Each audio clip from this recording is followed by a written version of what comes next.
بالله من الشيطان الرجيم. بسم الله الرحمن الرحيم. علم الإنسان ما لم يعلم. وقال النبي صلى الله تعالى عليه وسلم: من لا يشكر الناس لا يشكر الله. حضرات محترمین طلب عزیز، قوموں کو زوال سے عروج کی طرف لانے کے لیے اور تنزلی سے ترقی کی راہیں دکھانے کے لیے اس عالم میں، اس کائنات میں سب سے زیادہ اہمیت اور عظمت اور لائق تشکر اور لائق امتنان شخصیت امام الانبیاء جناب محمد رسول اللہ صلی اللہ علیہ وسلم کی ہے۔ آپ علیہ السلام منبع رحمت ہیں۔ علم و عمل کی دنیا کا آغاز اصلاً رسول اکرم صلی اللہ علیہ وسلم ہی سے ہوتا ہے۔ آپ علیہ السلام سے علوم، تہذیب اور تمدن وہ سب لیے گئے اور کچھ آپ سے پہلو کی طرف منتقل کیے گئے، کچھ آپ کے بعد والوں کے لیے چھوڑ دیے گئے۔ اور رسول اکرم صلی اللہ علیہ وسلم سے علم و حکمت اور تہذیب و تمدن عرب و عجم ترک و دیلم سے ہوتی ہوئی اللہ رب العزت کا فضل ہے اور کرم ہے کہ اس علاقے کے اندر ایسے احوال و قواعد میں جب ہر طرف اندھیارا ہی اندھیارا تھا، اجالے اور اجالوں کی کرنیں یہ اس وقت میں تصور کیا جانا مشکل تھا۔ ہر طرف ظلم ہی ظلم تھا، ستم ہی ستم تھا۔ آدمی کو جب پوچھتے تھے کہ دو اور دو کتنے ہوتے ہیں تو وہ 4 روٹی کہا کرتا تھا۔ اس کو تعلیم اور تمدن سے کوئی وابستگی کی کسی طرح کی امید نہیں تھی۔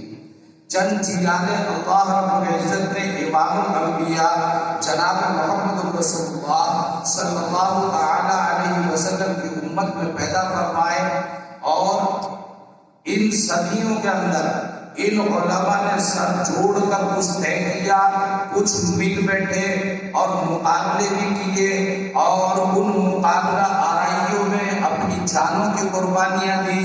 کسی کو زخم آئے، کسی کو شہادت کا جام نوش کرنا پڑا، نہ جانے کیا کیا احوال گزرے ہیں۔ اس تاریخ سے شاید آپ کچھ واقفیت کبھی کبھی آپ کے سامنے وہ تاریخ آتی ہو اور کچھ واقفیت رکھتے ہو۔ بہرکیف ہم علم و فن کی اس دنیا میں ہیں اور دارالعلوم وقف دیوبند میں آپ تشریف فرما ہیں۔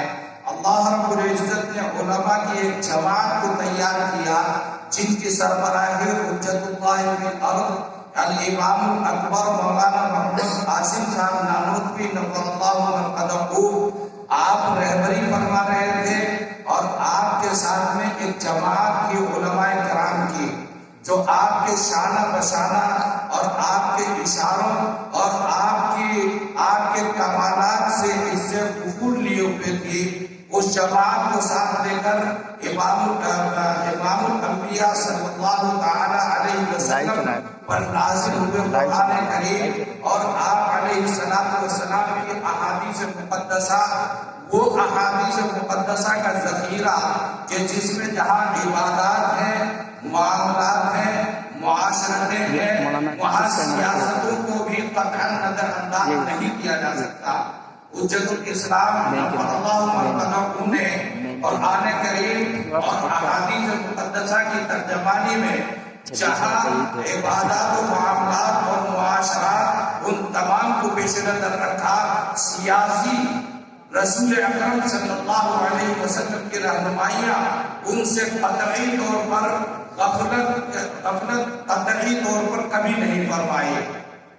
حضرت نانوتوی نور اللہ مرقدہ بہت معمولی سی عمر، 50 برس سے کم عمر حضرت نانوتوی نور اللہ مرقدہ کو ملی ہے، لیکن کرنے والے جب اس دنیا میں کوئی انقلاب برپا کرنا چاہتے ہیں اور اللہ رب العزت ان کی نصرت کرتے ہیں، تو آج تک امام نانوتوی نور اللہ مرقدہ کا نام زندہ ہے اور ہم آج ان کا نام لینے کے لیے مجبور ہیں۔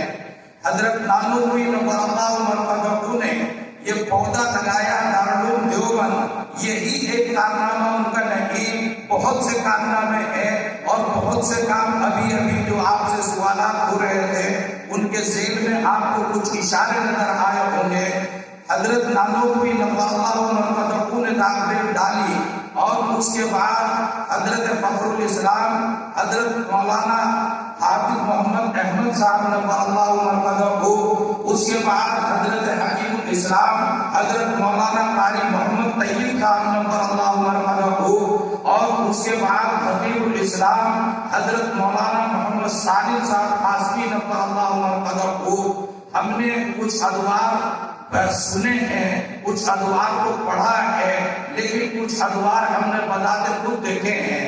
حضرت خطیب الاسلام نفع اللہ مرقدہ کے ساتھ تقریباً ہم 25 برس تک رہے ہیں، اور ان کی تعلیم، ان کی تربیت اور ان کے انداز فکر سے اکتساب فیض کا وللہ الحمد ہمیں موقع ملا ہے۔